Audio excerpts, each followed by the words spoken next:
簡單啲講咧，就係其實DB Studio 啦，其實好想咧係即係喺香港啦，係叫為一啲咧係 band 啦，去俾一啲機會，都明白咧。其實大家咧，如果出嚟做嘢咧，你要再維持一段 band 咧，係唔簡單嘅。咁所以咧，佢透過一個咁樣嘅平台咧，希望咧係可以即係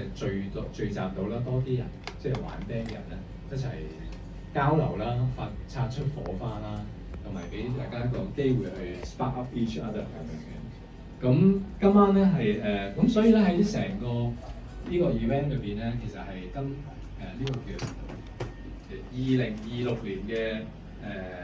Band Battle DB Studio Band Battle 咧，係 total 咧，我哋今年咧係有9隊本地嘅 band 啦去參加。咁今晚咧就係第一次啦，就有3隊啦。咁一陣間大家會有機會去介紹下你個 band，其實你係唔好客氣地咧，唔好 shy 啦，去介紹你自己呢隊 band 俾其他人認識。咁